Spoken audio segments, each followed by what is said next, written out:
ایک بادشاہ محل کی چھت پر ٹہلنے چلا گیا۔ ٹہلتے ٹہلتے اس کی نظر محل کے نزدیک گھر کی چھت پر پڑی، جس پر ایک بہت خوبصورت عورت کپڑے سکھا رہی تھی۔ بادشاہ نے اپنی ایک باندی کو بلا کر پوچھا، کس کی بیوی ہے یہ؟ باندی نے کہا، بادشاہ سلامت، یہ آپ کے غلام فیروز کی بیوی ہے۔ بادشاہ نیچے اترا۔ بادشاہ پر اس عورت کے حسن و جمال کا سحر سا چھا گیا تھا۔ اس نے فیروز کو بلایا۔ فیروز حاضر ہوا تو بادشاہ نے کہا، فیروز، ہمارا ایک کام ہے، ہمارا یہ خط فلاں ملک کے بادشاہ کو دے آؤ اور اس کا جواب بھی ان سے لے آنا۔ فیروز اس خط کو لے کر گھر واپس آ گیا، خط کو اپنے تکیے کے نیچے رکھ دیا، سفر کا سامان تیار کیا، رات گھر میں گزاری اور صبح منزل مقصود پر روانہ ہو گیا، اس بات سے لا علم کہ بادشاہ نے اس کے ساتھ کیا چال چلی ہے۔ ادھر جیسے ہی فیروز نظروں سے اوجھل ہوا، بادشاہ چپکے سے فیروز کے گھر پہنچا اور آہستہ سے فیروز کے گھر کا دروازہ کھٹکھٹایا۔ فیروز کی بیوی نے پوچھا، کون ہے؟ بادشاہ نے کہا، میں بادشاہ ہوں، تمہارے شوہر کا مالک۔ تو اس نے دروازہ کھولا، بادشاہ اندر آ کر بیٹھ گیا۔ فیروز کی بیوی نے حیران ہو کر کہا، آج بادشاہ سلامت یہاں ہمارے غریب خانے میں کیسے؟ بادشاہ نے کہا، میں یہاں مہمان بن کر آیا ہوں۔ فیروز کی بیوی نے بادشاہ کا مطلب سمجھ کر کہا، میں اللہ کی پناہ چاہتی ہوں آپ کے اس طرح آنے سے، جس میں مجھے کوئی خیر نظر نہیں آ رہی۔ بادشاہ نے غصے میں آ کر کہا، اے لڑکی، کیا کہہ رہی ہو تم؟ شاید تم نے مجھے پہچانا نہیں، میں بادشاہ ہوں، تمہارے شوہر کا مالک۔ فیروز کی بیوی نے کہا، بادشاہ سلامت، میں جانتی ہوں کہ آپ ہی بادشاہ ہیں، لیکن بزرگ کہہ گئے ہیں، شیر کو اگرچہ جتنی بھی تیز بھوک لگی ہو لیکن وہ مردار تو نہیں کھانا شروع کر دیتا۔ اور کہا، بادشاہ سلامت، آپ اس کٹورے میں پانی پینے آ گئے ہو جس میں تمہارے کتے نے پانی پیا ہے۔ بادشاہ اس عورت کی باتوں سے بڑا شرمسار ہوا اور اس کو چھوڑ کر واپس چلا گیا، لیکن اپنے چپل وہیں پر بھول گیا۔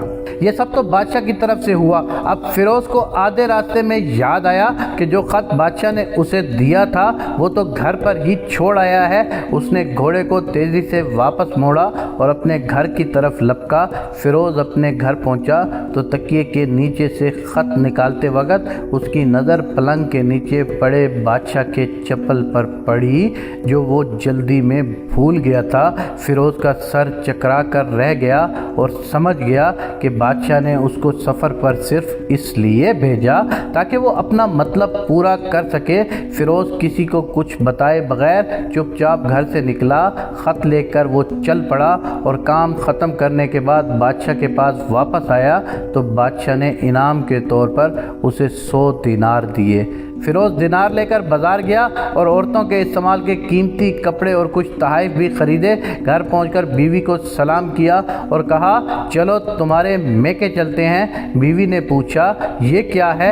کہا، بادشاہ نے انعام دیا ہے اور میں چاہتا ہوں کہ یہ پہن کر اپنے گھر والوں کو بھی دکھاؤ۔ بیوی، جیسے آپ چاہیں۔ بیوی تیار ہوئی اور اپنے والدین کے گھر اپنے شوہر کے ساتھ روانہ ہوئی۔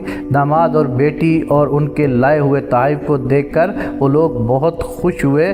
فیروز بیوی کو چھوڑ کر واپس آ گیا اور 1 مہینہ گزرنے کے باوجود نہ بیوی کا پوچھا اور نہ ہی اس کو واپس بلایا۔ پھر کچھ دن بعد اس کے سالے اس سے ملنے آئے اور اس سے پوچھا، فیروز، آپ ہماری بہن سے غصے اور ناراضگی کی وجہ ہمیں بتائیں یا پھر ہم آپ کو قاضی کے سامنے پیش کریں گے۔ تو اس نے کہا، اگر تم چاہو تو کر لو، لیکن میرے ذمے اس کا ایسا کوئی حق باقی نہیں جو میں نے ادا نہ کیا ہو۔ وہ لوگ اپنا کیس قاضی کے پاس لے گئے تو قاضی نے فیروز کو بلایا۔ قاضی اس وقت بادشاہ کے پاس بیٹھا ہوا تھا۔ لڑکی کے بھائیوں نے کہا، اللہ بادشاہ سلامت اور قاضی القضات کو قائم و دائم رکھے۔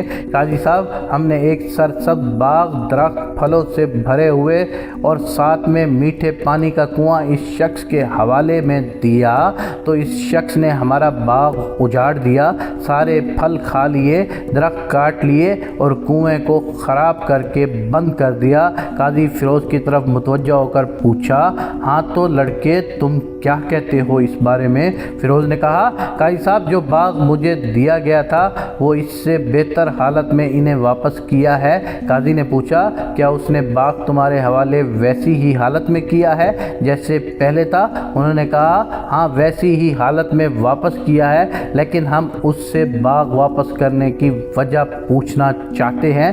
قاضی، ہاں فیروز تم کیا کہنا چاہتے ہو اس بارے میں؟ فیروز نے کہا، قاضی صاحب میں نے باغ کسی بغض یا نفرت کی وجہ سے نہیں چھوڑا، بلکہ اس لیے چھوڑا کہ ایک دن میں باغ میں آیا تو اس میں میں نے شیر کے پنجوں کے نشان دیکھے تو مجھے خوف ہوا کہ شیر مجھے کھا جائے گا، اس لیے شیر کے اکرام کی وجہ سے میں نے باغ میں جانا بند کر دیا۔ بادشاہ جو ٹیک لگائی یہ سب کچھ سن رہا تھا، اٹھ کر بیٹھ گیا اور کہا، فیروز اپنے باغ کی طرف امن اور مطمئن ہو کر جاؤ، واللہ اس میں کوئی شک نہیں کہ شیر تمہارے باغ میں آیا تھا، لیکن وہ وہاں پر نہ تو کوئی اثر چھوڑ سکا اور نہ کوئی پتا توڑ سکا اور نہ ہی کوئی پھل کھا سکا۔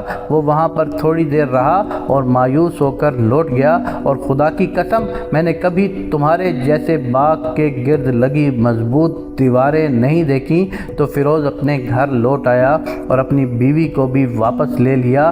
نہ تو قاضی کو پتہ چلا اور نہ ہی کسی اور کو کہ ماجرا کیا تھا۔ کیا خوب بہتر ہے اپنے اہل و عیال کے راز چھپانا تاکہ لوگوں کو پتہ نہ چلے، اپنے گھروں کے بھید کسی پر ظاہر نہ ہونے دو۔ اللہ آپ لوگوں کی زندگی خوشیوں سے بھر دے، آپ کو، آپ کے اہل و عیال کو اور آپ کے مال کو اپنے حفظ و امان میں رکھے، آمین یا رب العالمین۔